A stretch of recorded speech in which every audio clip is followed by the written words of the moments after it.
पिंपरी चिंचवडला जे झालं ते ॲक्शनला रिॲक्शन आहे. ज्यावेळेला तुम्ही एखाद्याबद्दल वैयक्तिक पातळीवर जाऊन जेव्हा बोलणार असाल तर ॲक्शनला रिॲक्शन ती येणारच आहे. तर मी सुद्धा आज सांगेन किंवा चला पुण्यातल्या सगळ्या लोकांना आता विमान प्रवास फुकट द्या. मुळात पुणेकरांना काही फुकट नको आहे. तुमचा बालेकिल्ला कोथरूड आहे. अजित पवारांनी कोथरूडमध्ये रोड शो केला. किती परिणाम होईल? 0. एका बाजूला ते म्हणतात केंद्राकडनं पैसे आणून दाखले, दुसऱ्या बाजूला म्हणतात मनमोहन सिंगांनी मेट्रो आणली, मोदीजींनी नाही. मला असं वाटतं मुळात त्यांचा पहिला मोदीजींवरती विश्वास आहे का, मोदीजींच्या नेतृत्वावरती त्यांचा विश्वास आहे का. म्हणजे पालकमंत्र्यांनी सगळ्यांना तपासलं, चला की माझ्याबरोबर. काँग्रेसला म्हटलं चला की माझ्याबरोबर, शिवसेना म्हटलं चला की तुम्ही. साम दाम दंड भेद सगळ्या प्रकारे मला या शहरावर राज्य करायचं की काय, असं होत नाही. पुणे त्यातलं येत नाही शहर. पुणेकर हे तसे नाही आहेत. पुणेकरांना कळतं पुण्याचं भविष्य कुठे आहे. मला सांगा, आज हा मेसेज देणार आहे आम्ही पुढच्या पिढीला की मी गुन्हेगारी केल्यानंतर मी नगरसेवक होतो, महापालिकेत जातो.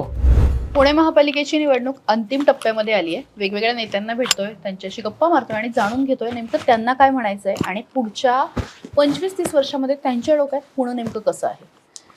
या सगळ्या मुद्द्यावरती बोलण्यासाठी माझ्यासोबत आता ज्यांना अनेक वर्ष महापालिकेचा अनुभव आहे, नगरसेवक राहिले, स्टँडिंग कमिटी चेअरमन राहिलेले आहेत, महापौर राहिलेले आहेत, आता पुणे शहराचे खासदार आणि केंद्रीय मंत्री मुरलीधर मोहोळ आहेत. खूप खूप स्वागत. नमस्कार. आणि मला खास तुमच्याशी बोलायचं होतं त्यासाठी मी जे सुरुवातीलाच म्हटलं की महापालिकेचाही तुम्हाला अनुभव आहे आणि खूप जवळून हे सगळं काम पाहिलं, त्या प्रक्रियेत होतात, त्यामुळे फार महत्त्वाचं आहे. खरं तर ना, यंदा पुण्याची निवडणूक अशी फार रंगेल असं सुरुवातीला वाटलं नव्हतं, कारण ज्या पद्धतीने त्यावेळी भाजपची वाटचाल होती. पण अजित पवारांची एंट्री आणि त्याच्यानंतर जे काही सुरू झालं, तुम्हाला असं वाटलं होतं की इतक्या थराला जाईल हे सगळं? नाही, मला शेवटी निवडणूक असते, त्या पद्धतीने ती लढली पाहिजे. व्यक्तिविरुद्ध व्यक्ती असं कुठंच विषय नाही आहे. कॉफी घेऊ शकता. मला असं वाटतं की ह्याच्यामध्ये भारतीय जनता पार्टी आम्ही पक्ष म्हणून याच्यामध्ये उतरलो, तसं बाकीचे लोक शिवसेना आहे, राष्ट्रवादी आहे, काँग्रेस आहे आणि पक्ष आपापल्या ठिकाणी आपापल्या पद्धतीने उतरले. तर व्यक्ती म्हणून मला नाही वाटत की मुरलीधर मोहोळ असेल, दादा असतील, आमचे दादा असतील, असं काहीच नाही आहे त्याच्यामध्ये. पण सुरुवातीला म्हणजे असं ठरलं होतं, एकतर तुम्ही महायुतीमध्ये एकत्र आहात, म्हणजे एकत्र सरकार सुरू आहे, चांगलं चाललेलं आहे. मग असं असताना असं ठरलं होतं की वैयक्तिक टीका किंवा त्या टीकेला काहीतरी एक लिमिट असावं आणि तसा प्रयत्न होता. आणि मग ते नंतर ज्या काही गोळ्या बरसायला लागल्या ते आता काय थांबेनात. नाही, मला असं वाटतं मी तरी कुठेही तुम्ही मला सांगा की वैयक्तिक कुणावरही मी टीका केली नाही. जे सत्य आहे ते समोर जे दिसतंय त्याच्यावरती बोललं पाहिजे. शेवटी निवडणूक आहे. पुण्याचा उद्याचं भविष्य पुण्याचं कोणाच्या हातात सुरक्षित राहील, पुण्याचं भविष्य, पुण्याचा विकास हे कोण करू शकतं किंवा भविष्य कसं सुरक्षित आहे हे शेवटी पुणेकर विचार करतायत. मग मी तसं सांगतो की मी एक भारतीय जनता पार्टीचा कार्यकर्ता म्हणून मी निश्चिंत आहे. का तर मला विश्वास आहे की जेव्हा पुणेकर विचार करतात, पुणेकर हा विचारी आहे, तो खूप शून्य आहे, तो विचार करून मतदान करतो. त्यामुळे मला खूप आत्मविश्वास आहे की आम्ही जे काही काम केलं आहे, जे काही भविष्यातला विचार आमचा आहे, आमच्या नेत्यांचं विजन आहे, त्याच्यावरती आमच्यासोबत पुणेकर नक्की राहतील. त्यामुळे मला बाकी फार काही या निवडणुकीमध्ये हे वाटत नाही की असं फार काही होईल आणि फार चुरस असं काही मला फार त्याच्यामध्ये वाटत नाही. तुम्ही म्हणजे एकत्र आहात महायुती म्हणून अजित पवारांसोबत का नाही एकत्र निवडणूक? नाही, तुम्हाला सांगतो की स्थानिक स्वराज्य संस्थेच्या निवडणुका ह्या वेगळ्या लढल्या पाहिजेत. स्थानिक पातळीवरती तिथल्या संघटनेने तो निर्णय घ्यावा, तिथल्या युनिटने तो निर्णय घ्यावा, आमच्यात आधीच ठरलं. आणि त्यामुळे आमचंच काय, तिन्ही पक्षाचं, शिवसेना असेल, राष्ट्रवादी असेल, तर तुम्ही नगरपालिका नगरपंचायत निवडणुकीत पाहिलं असेल की आम्ही सगळे वेगळेच लढलो. काही ठिकाणी युतीत लढलो, काही ठिकाणी वेगळे लढलो, काही ठिकाणी आम्ही शिवसेना एकत्र लढलो, काही ठिकाणी आम्ही राष्ट्रवादी एकत्र लढलो, काही ठिकाणी शिवसेना राष्ट्रवादी एकत्र.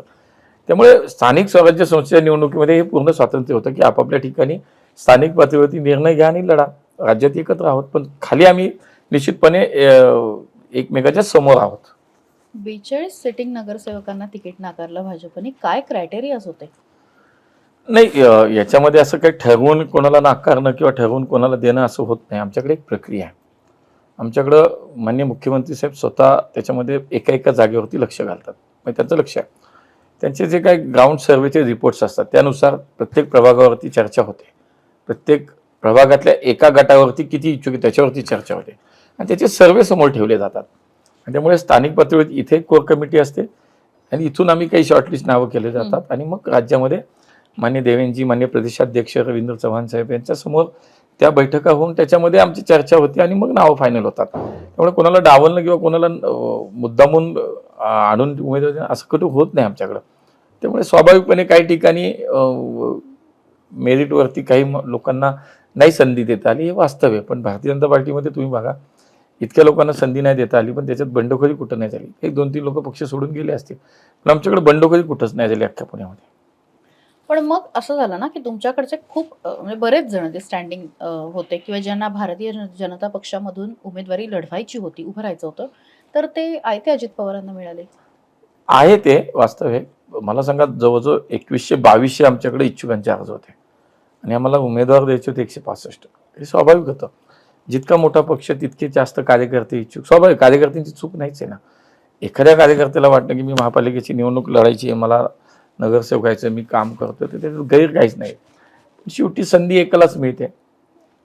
अनेक लोक त्या ठिकाणी कार्यक्षम आहेत, त्याला लायकही आहेत, पण शेवटी एकाच लेवलचे किंवा कमी जास्त थोडंफार अंतर असलेले, लोकप्रियता, लोकांचं काम करणारी त्याच्या असलेली त्याच्याबद्दलचं लोकांचं मत, आणि हे सगळं पाहून शेवटी एकालाच देतो ना आपण. आणि त्यामुळे काही लोकांनी मार्ग निवडला दुसऱ्या पक्षात जायचा. त्याचा तोटा होईल भाजपला? नाही वाटत, कारण मी तुम्हाला सांगतो ना, आम्ही भारतीय जनता पार्टी जरी स्थानिक स्वराज्य संस्थेची निवडणूक असली तरी आम्ही विकासाच्या मुद्द्यावर निवडणूक लढतो. आम्ही जे केलंय लोकांच्या समोर ते ठेवलंय, आणि भविष्यात आम्ही जे करणार आहोत तेही लोकांच्या समोर संकल्पपत्राच्या माध्यमातून ठेवले. त्यामुळे मागच्या 11 वर्षाच्या काळामध्ये माननीय मोदीजींच्या नेतृत्वातल्या केंद्र सरकारने पुण्यासाठीचं केलेलं काम आहे, देवेंद्रजींचं पुण्यासाठीचं काम, आणि भविष्याचं जे काही व्हिजन आहे, 5 वर्ष आम्ही केलेलं महापालिकेतलं काम, हे सगळं एकत्रित पाहता मला वाटतं की आवश्यक मला काही फरक पडेल असं वाटत नाही. उलट मी तुम्हाला सांगतो, आमच्या जागा वाढतील. पण म्हणजे जेव्हा तुमची यादी आली त्यातनं बंडखोरी झाली वगैरे, हे सगळं थोडंसं बाजूला ठेवू, पण तुम्ही आणि विशेषतः चंद्रकांत दादा पाटील दोघं जणांवरती खूप वैयक्तिक टीका झाली. म्हणजे तुम्ही तिकीट नाकारले किंवा हे जे आहे ना, ज्या पद्धतीने ही टीका झाली, ही अपेक्षित होती, त्रास देणारी होती, काय नाही, मला कुठंच नाही झालं.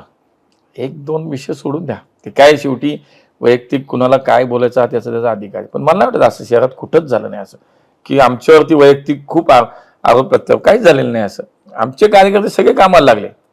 जो आमचा नव्हता तो गेला, आमचा होता ज्याला संधी नाही मिळाली पण तो टिकला, तो काम करतो. त्याला 2 निवडणुकीत नाही मिळाला, 3 निवडणुकीत नाही संधी मिळाली, पण तो आजही आमच्याकडे आहे. अशी खूप नाव आहेत आमच्याकडे. ज्याला आम्ही पक्षात प्रवेश घेतलाय पण संधी नाही दिली, तो पण आमच्यावर राहिलाय. अशी पण उदाहरणं आहेत. जो आमचा नव्हताच तो गेलाय, जो आमचा होता तो नाही जाणार. ते काही ठिकाणी लोकांचं असं म्हणणं आहे की आम्ही होतो अनेक वर्ष पक्षामध्ये आणि आम्हाला उमेदवारी नाकारली आणि अगदी आत्ता आलेल्या लोकांना उमेदवारी दिली. मग या सगळ्याला सर्वे आणि हेच सगळं क्रायटेरिया होतं. काही ठिकाणी बघा, म्हणजे खूप चांगलं वाक्य काल देवेंद्रजींनी वापरलं की निष्ठावंत आणि गुणवत्ता हे 2 विषय आहेत की शेवटी ते एकमेकाबरोबर एकत्रितपणे त्याचं मिश्रण कसं करताय असा विचार आम्ही शेवटी स्वाभाविकपणे करतो. आता मी तुम्हाला सांगतो, काही प्रभाग बघा आमचे, जिथं आमची ताकद कमी होती, जिथं आउटस्कटला आम्हाला वाटत होतं की इथं आम्हाला आमचा आजपर्यंत कधीच नगरसेवक नाही झाला, अशा ठिकाणी आम्हाला काही लोक घ्यावे लागले किंवा त्यांची इच्छा होती, त्यांनाही भारतीय जनता पार्टी सोबत मोदीजींच्या नेतृत्वात, देवेंद्रजींच्या नेतृत्वात काम करायचं, अशी लोक आम्ही तिथे घेतली. पण त्या ठिकाणी घेताना आमचे 2 कार्यकर्ते त्याच्यामध्ये जे वर्षानुवर्ष काम करतात ते त्याच्यामध्ये आल्यानंतर पॅनल असं झालं, नवीन आणि जुन्याचं संगम करून पॅनल झालं. आणि आता आमची 4च्या 4 जागा आहेत, जिथे आमची एकही नव्हती, तिथे 2 जुन्या कार्यकर्ते नाही मिळाला. काही ठिकाणी पॅनल चांगले आहेत आमचे, आमच्यासाठी A+ आहेत, तिथे आम्ही काय विचार केला, एखादी जागा जर आपल्याला देता आली तर आम्ही जुन्या कार्यकर्त्यांना दिली. तसं उदाहरण तुम्ही बघा, आमच्या दिगंबर डवळी सारखा जुना कार्यकर्ता, त्याला आम्ही संधी दिली. आमचा जगन्नाथ कुलकर्णी सारखा कार्यकर्ता कोथरूडमध्ये, त्याला घरात संधी मिळाली. सुनील पांडे सारखा कार्यकर्ता वर्षानुवर्ष काम करत, त्याला शेवटी जिथे जिथे आम्हाला सेफ आमच्या वाटतं की आमच्या इथे 100% निवडून आहेत, तिथे आम्ही अशा कार्यकर्त्यांना पण संधी दिली.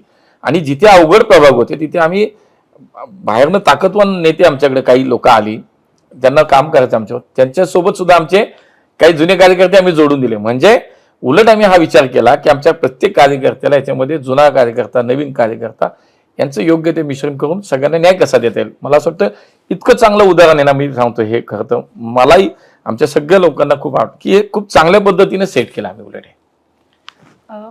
पुण्यामध्ये आपण असं म्हणूया की म्हणजे अजित पवारांविरुद्धची ही जी काही तुमची सध्या राजकीय लढाई सुरू आहे ती त्या मनाने थोडीशी सोज्वळ रूपामध्ये आहे, पण पिंपरी चिंचवडला जे काही सुरू आहे, विशेषतः महेश लांडगे ज्या स्टाईलनी भिडतायत अजित पवारांना, काय म्हणजे तुमच्या पक्षामध्ये ठरलेलं होतं की लांडगेंना पुढे करायचं नाही, किंवा काय? त्यांना बघा तुम्ही बघा देवेंद्रजी पुण्यात आले, पिंपरी चिंचवडला आले, पण त्यांनी सुद्धा शेवटी हेच सांगितलं आम्हाला सगळ्यांना की निवडणूक आहे, आपण युद्ध म्हणून लढतोय, पण शेवटी आपल्यालाही संयम ठेवला पाहिजे. आपणही फार काही वैयक्तिक एका मर्यादेनंतर आपल्याला खाली नाही जायचं. मला असं वाटतं की आम्ही पाळलंय सगळ्यांनी. पिंपरी चिंचवडला जे झालं ते ॲक्शनला रिॲक्शन आहे. हम्म, हम्म. ज्यावेळेला तुम्ही एखाद्याबद्दल वैयक्तिक पातळीवर जाऊन जेव्हा बोलणार असाल तर त्याला ॲक्शनला रिॲक्शन ती येणारच आहे. पण मग तुम्ही म्हणजे बोललात काही लांडगेंशी, काही बोलणं झालं त्या तर मी मुद्द्यावर? म्हटलं काय ॲक्शनला रिॲक्शन आहे. त्याच्यात काही मध्यस्थी नाही करणार? नाही, मला असं वाटतं की शेवटी ते कधी ना कधी तर होईल ते कमी, पण आत्ताच्या वातावरणामध्ये जी निवडणुकीचा प्रचार शिगेला पोहोचलाय, जी एकूण आजची स्थिती पाहता मला असं वाटतं की अजून 2 दिवसात संपून जाईल. शांत. भाजप आणि राष्ट्रवादी दोघांचाही जाहीरनामा, तुम्ही वचननामा म्हणता, वचननामा आणि त्याचा जाहीरनामा जो आहे तो आता समोर आलेला आहे. भाजपचा जेव्हा जाहीरनामा बघतो तेव्हा तुम्ही प्रोजेक्ट सांगितलेले आहेत की हे आम्ही शहरासाठी करू. राष्ट्रवादीने प्रोजेक्ट सोबत काही इंटरेस्टिंग आश्वासनं दिलीत. मी मेट्रोचा प्रवास फ्री करू, PMPMLचा प्रवास फ्री करू. हे जे काही फ्रीच राज्यामध्ये सुरू झालेलं आहे, कसं बघता याच्याकडे? पहिलं तर मला वाटतं की मी पण देशाचा एका उड्डयन खात्याचा, नागरी विमान खात्याचा मंत्री आहे, तर मी सुद्धा आज सांगेन की चला पुण्यातल्या सगळ्या लोकांना आता विमान प्रवास फुकट द्यायचा. होत नाही. मुळात पुणेकरांना काही फुकट नको आहे. पुणेकरांना चांगलं हवंय, वेळेत हवंय, व्यवस्थित हवंय. आणि जे मला असं वाटतं आपल्या हातातच नाही ते का बोलतोय आपण? फुकट कसं देणार? काय तुमच्या हातात काय? हा केंद्राचा प्रोजेक्ट आहे. राज्याचं त्याच्यात राज्य त्याच्यात स्टेक होल्डर आहे. मुळात महापालिकेचं बजेट किती तुम्ही ते मांडणार आहात का? मग ठीक आहे, चला देणार कसं ते तर सांगा. मुळात हे गणितच तुम्हाला त्यांना माहिती आहे ना की आपण निवडूनच येणार नाही, मग बोलायला काय हरकत आहे तेव्हा? याचा अर्थ मला असं वाटतं की हे त्यांनी मान्य केलंय. ही जी घोषणा जेव्हा होती ना तेव्हा हे समजून चुकले पुणेकर की याचा अर्थ तुम्ही हारणारच आहात. तुम्हाला जिंकायचं असतं तर तुम्ही अशी आश्वासनं दिलीच नसती, जी होऊच शकत नाहीत. म्हणून मला काय वाटतं की एक तर राज्याचं नेतृत्व किंवा केंद्राचं नेतृत्व यांच्याशी चर्चा केली की त्याची एक कमिटी आहे, तुमचे फेअर निश्चित करण्याच्या संदर्भातली एक कमिटी आहे, त्याची चर्चा ॲनालिसिस काय आहे का तुमच्याकडे? काय नाही. त्यामुळे मला असं वाटतं की जी काय थोडीफार विश्वासार्हता होती, उलट खूप चांगलं झालं ते बोलले. ते थोडीफार विश्वासार्हता होती ती संपली. आता लोकांना हे नक्की कळून चुकलं की जे होतच नाही ते सांगतात, म्हणजे यांना हे येतच नाही. तुमचा बालेकिल्ला कोथरूड आहे. अजित पवारांनी कोथरूडमध्ये रोड शो केला, किती परिणाम होईल? 0. काय फरक पडत नाही. बालेकिल्ला कोथरूड असं नाही, आमचं पुण्यात पुण्यातच आहे निश्चितच, पण पर्वती आहे, शिवाजीनगर आहे, कसबा आहे, सगळीकडेच आहे ना. तुमचं नेतृत्व हे कोथरूड मधनं संपूर्ण पुण्याला नाही, मिळालं. मला असं त्यामुळे नाही वाटतं म्हटलं तरी की त्यांचं माझ्यावरती प्रेम असावं कदाचित जास्त. हे सगळं एका बाजूला सुरू आहे. म्हणजे भाजपकडनं कायम हा दावा केला जातो, केंद्रात, राज्यात आणि अर्थात स्थानिक ठिकाणी सुद्धा जर एकच सरकार असेल तर मदत मिळणं, आर्थिक थोडीसं काय म्हणतात त्याला, पॅकेजेस मिळणं हे थोडंसं सोपं होतं, प्रोजेक्ट आणायला सोपं होतं. पण अजित पवार त्यांच्या भाषणामध्ये म्हणजे मी केंद्राकडनं पैसे आणून दाखवेल. एका बाजूला ते म्हणतात केंद्राकडनं पैसे आणून दाखवले, आणि दुसऱ्या बाजूला म्हणतात मनमोहन सिंगांनी मेट्रो आणली, मोदीजींनी नाही आणली. मला असं वाटतं मुळात त्यांचा पहिला मोदीजींवरती विश्वास आहे का? मोदीजींच्या नेतृत्वावरती त्यांचा विश्वास आहे का? हे पहिलं सांगितलं पाहिजे. मग पैसे आणा, मग लोकांना आश्वासन देणं. आता ते लोकांना समजून चुकलं. तुम्ही जर भाजपच्या विरोधातच इथं म्हणता मी काम करतोय, मला तुम्ही सत्ता द्या, मला कारभारी बनवा, मी पैसे आणतो, मला असं वाटतं की ठीक आहे, पण मुळात तेही जे काही होतच नाही असंच सगळं बोलतायत. आधी मोदीजींवरती अविश्वास व्यक्त करायचा आणि मी म्हणायचं मी त्या केंद्रात मी पैसे आणेन. हे इतका विरोधाभास कसा असू शकतो? 2 राष्ट्रवादी एकत्र आल्याचा भाजपला काही तोटा होईल का? काहीच नाही. मला असं वाटतं की महापालिकेच्या या पुण्याच्या निवडणुकीत म्हणजे पालकमंत्र्यांनी सगळ्यांना तपासलं, चला की माझ्याबरोबर. काँग्रेसला म्हटले चला की माझ्याबरोबर, शिवसेनेला म्हटले चला की तुम्ही पण. तुम्हाला नाही म्हटलं? आता आमची युती नव्हतीच ना, आम्ही म्हटलं होतं आम्ही येणारच नाही. आम्ही येणार नाही. तर मग त्यांना माहिती होतं की आपलं काही चालूच शकत नाही, मग कोणाला तरी घ्या सोबत. भाजपच्या विरोधात हे करू, सगळे एकत्र येऊ, काही झालं नाही. मग कोल्हापूरच्या एका त्यांनी मला वाटतं काँग्रेसच्या नेत्यालाही फोन केला, चला आमच्यावर. कोणीच आहे ना, मग शेवटी काकांकडे गेले आणि मग कसं तरी वाचू, काहीतरी करू, आता वाचलं पाहिजे असं म्हणून मग एकत्र यायचा प्रयत्न केला. ते एकत्र येण्याने आम्हाला काही तोटाही नाही, आम्हाला काही वाईटही वाटण्याचं काही कारण नाही. येत असेल तर चांगलं आहे, पण त्याच्यामुळे निवडणुकीच्या निकालावर काही परिणाम होत नाही. उद्या ते महायुतीत पण एकत्र आले, म्हणजे आता हे स्थानिक ठिकाणी आले, तर तुम्हाला चालणार आहेत पवार? हा शेवटी निर्णय किंवा याचा विचार आम्ही थोडीच करणार, याचा नेतृत्व विचार करेल. मला नाही वाटत असं काय होईल. मग हे तात्पुरतच राहील. असंच आहे. त्यांचं ते एकत्र येतील का भविष्यात कायमचं ते माहित नाही, पण आमच्यात मला नाही वाटत की दोघे एकत्र येऊन आमच्यात येतील. मला नाही वाटत. त्यांचे ते एकत्र आता आलेत, चांगले उलट एक घर चांगलं एकत्र येतं ते आनंद आहे. आता तुम्ही विरुद्ध राष्ट्रवादी अशी पुण्यात महत्वाची लढाई असं मानलं जातं. ठीक आहे, ह्याच्यात काँग्रेस कुठे दिसत नाही, ह्याच्यात बाकी पक्ष कुठे दिसत नाहीत, याच्यात ठाकरेंची शिवसेना कुठे दिसत नाही. तुमची आपापसात ठरवून नुरागस्ती चालू नाहीये का? अजिबात नाही. तुम्ही बघा जर पुणेकर गोंधळले, कारण ते म्हणतात तुम्ही वरती एकत्र नुरा राहता. कुस्ती असती तर इतके टोकाचे, तुम्हीच आता आधीचे 2 प्रश्न तुमचेच होते की इतके टोकाचा वाद विवाद भांडणं इतके टोकाचं झालंच नसतं. मुळात स्थानिक स्वराज्य संस्थे निवडणुका वेगळे लढायचे ठरलंय ना. त्यामुळे आम्ही आमची निवडणूक लढतोय, आमची ताकद आहे, आम्हाला माहिती आहे आम्ही निवडून येणार आहोत. ते त्यांची शक्ती आजमावत आहेत. मला नाही वाटत काय फरक पडत. त्यामुळे ही नुरा कुस्ती अजिबात नाही, ही खरी कुस्ती आहे आणि ती चितपट करणार आहात. तुम्ही असं काही नाही ना की आज मी हे बोलणार आहे आणि आपण हे असं चालवूया वगैरे, असं काही काहीच कारण नाही, काहीच कारण नाही. शेवटी बघा, तुम्ही जर आज खोटं बोललं तर उद्या ते कळणार आहे लोकांना. त्यामुळे आज जे आहे ते आज बोललं पाहिजे, सरळ आहे ते स्पष्ट आहे ते बोललं पाहिजे. आम्ही राज्यात आहोत पण इथं आम्ही नाही आहे. आम्ही लढतोय ना एकमेकाच्या विरोधात, त्यामुळे आम्ही नाहीये इथं एक. आम्ही जे आहे ते स्पष्ट आहे, समोर आहे. भाजप काय देणार आहे पुढच्या 30 वर्षामध्ये पुणेकरांना? काय देणार की त्यांनी कमळावरचं बटन दाबावं? नाही, मुळात पहिलं तर मी तुम्हाला सांगितलं आम्ही काय दिलं याच्यावर खूप बोलतोय आणि काय देणार हे पण ठेवलंय. मी काय दिलं तर कागदावरची मेट्रो प्रत्यक्षात आली, 32 किलोमीटर मेट्रो चालू झाली, 120 किलोमीटर मेट्रो वाढेल. आज PMPLच्या ताफ्यामध्ये 1215 ई बसेस आणल्या. आता आम्ही 1000 बसेसची मान्यता आणली. आम्ही समान पाणी पुरवठा योजना आता जवळपास पूर्णत्वाकडे आली. नद्यांचे 2 प्रकल्प जवळजवळ आज 5,500-6,000 हजार कोटीचा रिव्हरफ्रंटचा आहे. जायकाचा प्रोजेक्ट जवळ 1200-1400 कोटीचा प्रकल्प आहे, ते आम्ही केलं. चांदी चौकासारखा जवळजवळ 1,500 कोटीच्या आसपासचा प्रोजेक्ट आज पूर्ण झाला. पश्चिम पुण्याच्या प्रवेशद्वार वाहतूक ट्रॅफिक मुक्त झाला. दक्षिणेला पुण्याच्या आज कात्रजच्या चौकामध्ये NHI कडे 177 कोटीचा उड्डाणपूल आम्ही तयार केला, तो झाला. पुण्याला मेडिकल कॉलेज आलं. महानगरपालिकेच्या माध्यमातून कोविडच्या काळामध्ये आम्ही खूप आरोग्याच्या दृष्टीने सक्षम झालो. 2 मोठी हॉस्पिटल उभी राहिली. आज व्हेंटिलेटर असतील, ऑक्सिजन बेडची आमची इतकी मोठी उपलब्धता तयार झाली. कितीतरी कामं जी आम्ही केली ती आतापर्यंत पुणेकरांनी पाहिली. एक, त्यामुळे ते पहिले सांगतो. दुसरं, भविष्याचा विचार करताना आमचं प्राधान्य हेच राहणार की पुण्याचा वाहतुकीचा प्रश्न. त्यासाठी निश्चितपणे पुण्याच्या वाहतुकीच्या संदर्भात मेट्रोचं जाळं जे आहे ते अजून विस्तारणं. म्हणजे आता 32 किलोमीटर मेट्रो चालू आहे. पुढच्या काही दिवसातच शिवाजीनगर ते हिंजवडीची मेट्रो सुरू होते. वनाज ते चांदणी चौकाचं मेट्रोचं काम सुरू होते. रामवाडी ते वाघोलीच्या मेट्रोचं काम सुरू होते.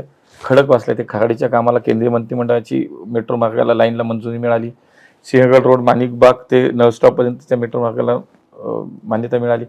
असं जवळजवळ 120 किलोमीटर नेटवर्क पुढच्या काळात म्हणजे तयार करणं, जेणेकरून वाहतुकीचा ताण कमी होईल. शिवाय 1000 बसेस आता केंद्र सरकारने मान्यता दिली, त्या टप्प्याटप्प्याने येतील. पुढच्या 5 वर्षात अजून 4000 बसेस आम्हाला ई बसेस रस्त्यावरती आणायच्या आहेत. तो आमचा प्लॅन आहे. ते झालं आणि त्यानंतर माननीय देवेंद्रजींच्या कल्पनेतले 54 किलोमीटरचे जे भुयारी रस्ते पुण्यात करायचे, पाताळ लोक, तर ते पूर्ण करण्याचा आमचा प्रयत्न आहे. त्यामुळे पुण्याच्या भविष्याचा वाहतुकीचा प्रश्न हा कायमस्वरूपी सोडवणं, GCCचं कॅपिटल बनवणं असेल, पुण्याची ग्रीन सिटी म्हणून आज त्याची ओळख कायम ठेवण्याचा आमचा जो संकल्प आहे तो त्याच्यामध्ये आम्ही मांडला आहे. आज प्रधानमंत्री आवास योजनेच्या घराची संख्या, गरिबांना घरं देण्याचा जो विषय आहे तो वाढवणं आहे. विमानतळाचे एक्सपान्शन आम्हाला करायचे. आज धावपट्टीचं एक्सपान्शन आम्ही करतो. 300 एकर साधारणतः जमीन आम्ही ताब्यात घेण्याचा आमचा प्रोसिजर सुरू आहे. EIकडे प्रस्ताव राज्य शासनाकडे आम्ही पाठवला आहे. पण असंख्य कामं पुण्याचं, मला असं वाटतं की आम्ही 50-25 वर्षाचा विचार करतो. आज बायोमेट्रिक म्हणजे 2600 मेट्रिक टन कचरा रोज शहरात जनरेट होतो. आमच्या काळात मागच्या 5-6 वर्षात आम्ही जे प्रोजेक्ट उभे केले, आज 1 किलो सुद्धा कचरा डंप होत नाही. आज 100% कचरा प्रक्रिया चालू आहे. बायोमायनिंग असलेलं 35 लाख मेट्रिक टन कचराचं बायोमायनिंग आम्ही केलं. त्याच्यावर यांनी साठवलेला कचरा आहे. यांना हे विजन कधीच नाही. आज तर आम्ही करतोच आहे.